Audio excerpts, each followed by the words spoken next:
Hello friends, आजच्या नवीन व्हिडिओमध्ये तुमचे मनापासून स्वागत करते. तर आज आपण बघा इथं प्रिन्सेस कट ब्लाऊजची संपूर्ण कटिंग आजच्या व्हिडिओमध्ये आपण पाहणार आहोत. तर 34 साईजचा हा प्रिन्सेस कट ब्लाऊज आहे. तर त्यासाठी इथं बघा मी एक पेपर घेतलेला आहे आणि त्याची बंद बाजू माझ्या साईडने ठेवलेली आहे. आता सर्वात पहिले बघा बंद बाजूकडून आपल्याला ब्लाऊजची उंची टाकायची आहे. तर तुमची जेवढी उंची असेल ब्लाऊजची तर त्याच्यात 1 इंच ॲड करायचं आहे. तर इथं बघा 15 इंच इथं मी ब्लाऊजची उंची घेतलेली आहे. तयार उंची आपली इथं 14 इंच राहणार आहे. त्याच्यानंतर बघा जेवढी आपण इथं ब्लाऊजची उंची घेतलेली आहे तर बंद बाजूकडून आपल्याला 2-2 इंच एवढी मार्किंग करून घ्यायची आहे बघा. जेवढी उंची आपण घेतलेली आहे तर इथं बघा खालीपर्यंत मी 2 इंचवरती मार्किंग करून घेतलं. त्याच्यानंतर बघा पट्टीने आपल्याला एक बॉक्स तयार करून घ्यायचा आहे इथं. व्यवस्थित असं बघू शकता या पद्धतीने. आता जी लाईन आखलेली आहे तर तिथून आपल्याला इथं शोल्डरचं माप टाकायचं आहे 5.5 इंच. तर इथे बघा 5.5 इंचवरती मी मार्किंग करून घेतलं. त्याच्यानंतर बघा जिथं आपण शोल्डरचं माप टाकलेलं आहे तर तिथंसुद्धा आपल्याला ब्लाऊजची उंची मोजायची आहे. म्हणजे आपण जी मापं टाकणार आहोत तर ती चुकणार नाही, तर याची काळजी घ्यायची. त्याच्यानंतर बघा मी अशा पद्धतीने एक लाईन आखून घेतली. आता शोल्डर 5.5 इंच घेतला आणि मुंडासुद्धा मी 5.5 इंच घेतलेला आहे. तर तुम्ही इथं बघा शोल्डर 5 इंच आणि 5.5 इंच मुंडा इथं घेऊ शकता. तर बघा शोल्डर पण मी इथं 5.5 घेतलेला आहे आणि मुंडासुद्धा 5.5 घेतलेला आहे. आता जी आपण 2 इंचची पट्टी सोडलेली आहे तर ती लाईन आखलेली आहे तिथूनच बघा छातीचा चौथा भाग टाकायचा आहे 8.5 इंच आणि पुढे आपल्याला शिलाई मार्जिन इथं 1.5 इंच घ्यायचा आहे. तुम्ही 2 इंचसुद्धा इथं घेऊ शकता. आता 8.5 इंच आपला छातीचा चौथा भाग आणि 1.5 इंच आपण इथं शिलाई मार्जिन घेतलेली आहे. तर ते आपली टोटल इथं 10 इंचची इथं छातीची घडी झालेली आहे. तर कमरेच्या साईडला सुद्धा 10.5 इंच घेऊन मी या पद्धतीने लाईन आखून घेतली. त्याच्यानंतर बघा मुंडा इथं आपल्याला पाठीमागचा जो मुंडा आहे तर तो 1.5 इंचवरती द्यायचा आहे आणि पुढचा जो मुंड्याचा शेप आहे तर तो आपल्याला 1 इंचवरती द्यायचा आहे. आता इथे बघा मुंडा आपल्याला तुम्हाला जर नवीन शिकत असाल तर परफेक्ट जमत नसेल तर जेवढा मुंडा घेतला असेल त्याचे निम्मे काढायचे आहे आपल्याला. निम्मे घ्यायचा आहे आणि अशा पद्धतीने बघा जिथपर्यंत आपण छातीचा चौथा भाग घेतलेला आहे तिथपर्यंत आपल्याला मुंड्याचा हा शेप देऊन द्यायचा आहे. तर बघा इथे दोघं साईडचे म्हणजे पुढचा आणि पाठीमागच्या मुंड्याचा शेप देऊन दिला आहे मी. कारण आपण पुढचा आणि पाठीमागचा पार्ट इथं सोबत कटिंग करतोय त्यासाठी. आता सर्वात पहिले इथं आपण हे कटिंग करून घेऊया. म्हणजे पुढच्या भागाची आपल्याला इथं मार्किंग करायला सोपं जाईल. आता इथं बघा लक्षात ठेवायचं आहे की आपल्याला पाठीमागचा मुंड्याचा इथं शेप कटिंग करायचा आहे सर्वात पहिले. कारण आपण दोघं पार्ट सोबत कटिंग करतोय त्यासाठी. आता मार्किंग केलेलं आहे आपण त्याच्यावरती इथं कटिंग करून घ्यायचं आहे. तर बघू शकता इथं मी या पद्धतीने कट करून घेतलेलं आहे. तर थोडंसं इथं बघा जास्तीचं वाटत होतं ते मी इथं कट करून घेतलं. पेपर आहे तो. तर या पद्धतीने बघा. त्याच्यानंतर बघा आपल्याला आता इथं पुढच्या भागाची इथं मार्किंग करायची आहे. तर पुढचा जो गळा आहे तर तो त्यासाठी बघा गळा रुंदी आहे ती 2.5 इंच घ्यायची आहे. आता पुढचा गळा आहे तुम्ही तुमच्या आवडीनुसार लहान मोठा इथं घेऊ शकता.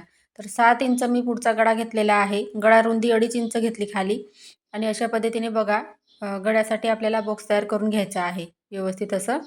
आता पुढचा जो गळा आहे तर तुम्ही तुमच्या आवडीनुसार इथं त्याची डिझाईन बनवू शकता. तर इथं बघा सिंपल असा मी गोलगड्याचा शेप देऊन दिला. तुम्ही पान गळा आहे किंवा पंचकोनी गळा या ठिकाणी घेऊ शकता. आता इथे बघा जी मार्किंग केलेलं आहे ते इथं लिहून घेऊया म्हणजे तुमच्यासुद्धा लक्षात राहील. 2 इंचची पट्टी सोडली. त्याच्यानंतर गळा रुंदी 2.5 इंच, शोल्डर आपण 5.5 इंच घेतलं, मुंडासुद्धा 5.5 घेतला आणि पुढचा मुंडा 1 इंचावरती, पाठीमागचा 1.5 इंचावरती. छातीचा चौथा भाग घेतला 8.5 इंच आणि 1.5 इंच शिलाई मार्जिन. तर अशा पद्धतीने आता मार्किंग करून घेतलं. त्याच्यानंतर बघा गळ्याच्या तिथून कमरेपर्यंत अशा पद्धतीने तिरकस लाईन आखून घ्यायची आहे. आता त्याच्यानंतर बघा आपल्याला उभा जो टक्स असतो तर ब्लाऊजवरनं तुम्ही जो घेतला असेल तर त्याची मार्किंग करायची आहे. तर बघा इथं उभा टक्स आहे तर त्याची मार्किंग मी इथं 10.5 इंच घेतलेली आहे. त्याच्यानंतर जी तिरकस लाईन आखलेली आहे तिथून आपल्याला बघा 4 इंचवरती आडवा टक्स आहे त्याची मार्किंग करायची आहे. तर इथे बघा अशा पद्धतीने मी मार्किंग करून घेते म्हणजे तुमचंसुद्धा लक्षात राहील कोणता पॉईंट आपण कुठून घेतलेला आहे. तर ही आपण उभ्या टक्सची मार्किंग केली. त्याच्यानंतर हे बघा या पद्धतीने आडवा टक्स होता त्याची मार्किंग करून घेतली होती मी. तर 10.5 इंच मी उभा टक्स घेतलेला आहे आणि 4 इंच इथं आपण आडव्या टक्सची मार्किंग केलेली आहे. तर उभा टक्स बघा शोल्डरपासून मोजलेला आहे. तर तुम्ही ब्लाऊजवरनं घेतला असेल तो इथं टक्स आहे तर टाकायचा आहे. आता आडवी मार्किंग आपण तिरकस लाईन आखलेली आहे तिथून घेतलेली आहे 4 इंच. तर बघा अशा पद्धतीने. त्याच्यानंतर बघा जो टक्स घेतलेला आहे तिथून खालीपर्यंत आपल्याला अशा पद्धतीने लाईन आखायची आहे. आता मधला जो टक्स आहे आपला तर तो 1.25 इंचावरती आपल्याला द्यायचा आहे. हे बघा या पद्धतीने. तर दोघं साईडला मी 1.25 इंच अशी मार्किंग करून घेतली. हे बघा एवढं 1.25 म्हणजे 1 आणि 2 लाईन घ्यायची आहे. आता अशा पद्धतीने बघा टक्स आहे त्याची मार्किंग करून घेऊया आपण, म्हणजे तुमचंसुद्धा लक्षात राहील. आता सिंपल असा बघा प्रिन्सेसचा आपल्याला शेप द्यायचा आहे परफेक्ट असा, या पद्धतीने. तर हे बघा आपण आज 34 साईजचा आहे. इथं प्रिन्सेस कट ब्लाऊजची पेपर कटिंग पाहत होतो. तर खूप सोप्या पद्धतीमध्ये तुम्हाला बघा समजवण्याचा प्रयत्न केलेला आहे. आणि नाही जरी समजलं असेल कोणता पार्ट तुम्हाला समजला नसेल, तर तुम्ही मला कमेंटमध्ये सांगू शकता. आता दोघं पार्ट आपण सेपरेट करून घेऊया. तर बघू शकता अशा पद्धतीने मी बंद बाजूकडून तिथं थोडंसं प्रेस करून घेतलं पट्टीने. त्याच्यानंतर दोघं पार्ट सेपरेट करून घेतलेले आहे. आता बघा आपण फक्त पुढच्या भागामध्ये 2 इंच पट्टी सोडलेली आहे, पाठीमागच्या भागामध्ये नाही. तर त्यासाठी इथं बघा मी जिथं आपण 2 इंचवरती मार्किंग केलं होतं तिथं टक्स म्हणजे छोटासा कट्स मारून घेतला, म्हणजे लक्षात राहील. तर ही बघा अशा पद्धतीने जिथं आपण कटिंग करून घेतलं तिथं 2 इंच एवढी पट्टी एक्स्ट्रा पाठीमागच्या भागाला होती. तर ती अशा पद्धतीने आता आपण कटिंग करून घेणार आहोत. म्हणजे तो पार्ट आपण फक्त पुढच्या भागामध्ये घेतलेला होता पफ येण्यासाठी. तर हे लक्षात राहू द्यायचं आहे. आणि 2 इंच एवढी पट्टी इथून पाठीमागच्या भागामधून कटिंग करून घ्यायचा आहे. तर हा बघा पाठीमागचा पार्ट आपला रेडी झाला. त्याच्यानंतर आपल्याला पुढच्या भागाची इथं कटिंग करायची आहे. तर सर्वात पहिले बघा पाठीमागचा मुंडा आपण पहिले कटिंग केला होता, दोघं पार्ट होते तेव्हा. तर सर्वात पहिले पुढचा जो मुंड्याचा शेप आहे तर तो इथे कटिंग करायचा आहे. त्याच्यानंतर बघा गळ्याचा शेप आहे तो कट करायचा. तिरकस लाईन आखली होती आपण ती कटिंग करायची आहे. त्याच्यानंतर बघा खाली जे आपण टक्स घेतले होते 1.25 इंचाचे, तर ते अशा पद्धतीने मी कट करून घेतले. आणि गोल इथं पिसेसचा जो शेप आहे तर तो इथं अशा पद्धतीने कटिंग करून दोघं पार्ट सेपरेट करायचे. आता इथं बघा बाहीची कटिंग करण्यासाठी अशा पद्धतीचा मी पेपर घेतलेला आहे. म्हणजे बंद बाजू आहे त्याकडून आपल्याला इथं बाही लांबी तुमची जेवढी असेल तेवढी टाकायची आहे. तर 3.5 इंच बाही लांबी आहे, त्याच्यात मी 1 इंच घेतलेला आहे. आता छातीच्या चौथा भाग 8.5 इंच आणि शिलाई मार्जिंग आपण 1.5 इंच घेतलं होतं. म्हणजे छातीची घडी आपली 10 इंच होती. तर छातीच्या घडीमधून बाहीची घडी आपल्याला 1 इंच मायनस करून टाकायची असते. तर 10 इंच छातीची घडी होती, तर 9 इंच इथं मी बाहीची घडी घेतलेली आहे. तर कोणत्याही साईजची बाही कटिंग करताना हे लक्षात ठेवायचं आहे, छातीच्या घडीमधून 1 इंच मायनस करून बाहीची घडी घ्यायची आहे. जरी तुम्ही 2 इंच इथं शिलाई मार्जिन घेतलं असेल तरी. आता इथे बघा 4.5 इंच बाही लांबी बंद बाजूकडून टाकून घेतली. त्याच्यानंतर बघा इथं आपण बाहीची घडी इथं 9 इंच घेतलेली आहे. आता मुंड्याचा शेप देण्यासाठी बघा वरून मी इथं 2.5 इंचावरती मार्किंग करून घेतलेलं आहे. तर बघा या पद्धतीने 2.5 इंच मार्किंग करून घेतलं. त्याच्यानंतर बघा आतल्या साईडला तिथूनच बघा 2 इंचावरती मार्किंग करायचं आहे. तर 2 इंच जे घेतलेलं आहे आतल्या साईडला तर ते सर्व साईजसाठी आहे. आणि अशा पद्धतीने तिरकस लाईन आखून घ्यायची आहे. आता साईज जी आहे तर ती लहान आहे, त्यासाठी आपल्याला इथं बघा 1.5 इंचाचे 3 पॉईंट घ्यायचे आहे. तर पहिला पॉईंट आहे त्याला खाली अर्धा इंच घ्यायचं. आणि बघा वरचे जे 2 पॉईंट आहे पुढचे, तर त्यांना वरच्या साईडला अर्धा इंच घ्यायचं आहे. म्हणजे अंदाजे बाहीची कटिंग न करता तुम्ही अशा पद्धतीने एकदा बाही कटिंग करून बघा. जोडताना सुद्धा कमी पडत नाही आणि परफेक्ट अशी ही बाही आपली रेडी होते. तर अशा पद्धतीने बघा पुढचा जो मुंड्याचा शेप होता तर तो मी इथं देऊन दिला. तुम्ही जर नवीन शिकत असाल तर तुम्ही बघा प्रॅक्टिस करा, म्हणजे तुम्हाला ब्लाऊजची कटिंग करायला सोपं जाईल. आता खालच्या साईडला 6.5 इंच दंडगीर घेतला आणि 2 इंच इथं मी शिलाई मार्जिन घेतलेला आहे. तुम्ही जर ब्लाऊजवरनं जेवढं माप घेतलं असेल ते माप टाकायचं आहे, म्हणजे दंडगीरचं. आता बाहीची कटिंग करताना सर्वात पहिले बघा वरचा जो आकार आहे बाहीचा तर तो इथं कटिंग करायचा आहे आपल्याला अशा पद्धतीने. त्याच्यानंतर बघा जे थोडंसं तिरकस इथं कटिंग करायचं राहिलं होतं ते कट करून घेतलं. त्याच्यानंतर बाही ओपन करायची आहे आणि पुढचा इथं मुंड्याचा जो शेप आहे तर तो कटिंग करायचा आहे. आता पॅटर्न ठेवून बघा अस्तरवरती आपण कटिंग पाहणार आहोत. तर बघू शकता असं या पद्धतीने अस्तर जे आहे तर ते अशा पद्धतीने ठेवलेलं आहे. बंद बाजू आहे ती माझ्या साईडने ठेवली आहे मी. आता बंद बाजूकडून बघा आपल्याला पाठीमागचा जो पार्ट आहे तर तो ठेवायचा आहे. आणि त्याला लागूनच आपल्याला व्यवस्थित अशी मार्किंग करून घ्यायची आहे. तर हे बघा या पद्धतीने आता पॅटर्न ठेवलेला आहे त्याला लागूनच आपल्याला बघा खडूने व्यवस्थित मार्किंग करायची आहे.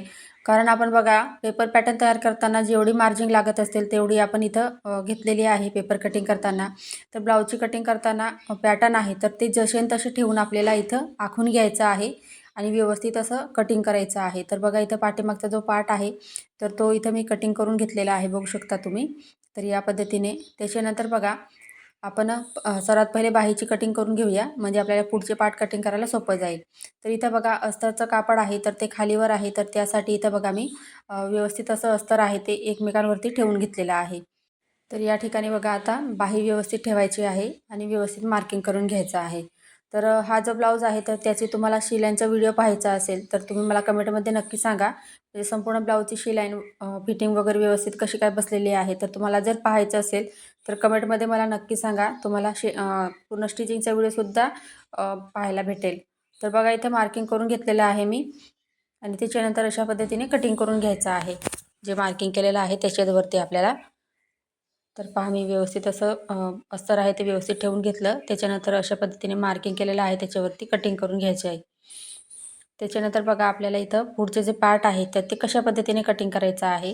तर त्याच्यातसुद्धा आपल्याला बघा साईड पार्ट जो आहे तो अशा पद्धतीने ठेवून घेतला आणि इथं बघा कटोरी जी आहे ती अशा पद्धतीने ठेवायची आहे. आता बघा या पार्टमध्ये आपल्याला ज्या ठिकाणी आपण दोघं पार्ट जॉईन करतो तर त्या ठिकाणी आपल्याला इथं मार्जिंग ॲड करायची आहे. तर सर्वात पहिले बघा गळ्याकडून जे मार्किंग केलेलं आहे तर ते इथं मी व्यवस्थित असं मार्किंग करून घेते. आता इथं बघा या ठिकाणी आपण पुढचे पार्ट दोघं जॉईंट करत असतो तर त्या ठिकाणी आपल्याला अर्धा इंचाची मार्जिंग इथं सोडायची आहे. म्हणजे शिलाई मार्जिंग आपल्याला घ्यायची आहे तिथं. आता इथे बघा साईड पार्ट आपण इथं व्यवस्थित आखून घेतला. त्याच्यानंतर आपल्याला कटिंग करून घ्यायचं आहे व्यवस्थित असं. फक्त बघा जे पार्ट आपण पुढचे जॉईंट करतो तर त्या ठिकाणी आपल्याला शिलाई मार्जिंग ॲड करायची आहे. तर ते हे लक्षात ठेवायचं आहे. खास करून बघा जे नवीन शिकणाऱ्या ताई असतात तर त्यांच्यासाठी खूपच महत्त्वाचं असतं. म्हणजे ब्लाऊजची कटिंग त्यांना परफेक्ट यायला पाहिजे. त्यासाठी बघा छोट्या-छोट्या गोष्टी आहेत तर त्या मी व्यवस्थित तुम्हाला दाखवलेल्या आहे आणि पेपर कटिंगसुद्धा व्यवस्थित तुम्हाला इथं दाखवलेली आहे. तर कोणत्याही कस्टमरचा ब्लाऊज असो तर मी याच पद्धतीने ब्लाऊजची कटिंग करते आणि स्टिचिंगसुद्धा करत असते. तर अशा पद्धतीने बघा आपण साईड पार्ट कटिंग करून घेतलेला आहे. आता कटोरी जी आहे प्रिन्सेसची तर अशा पद्धतीने ठेवायची आहे बघा.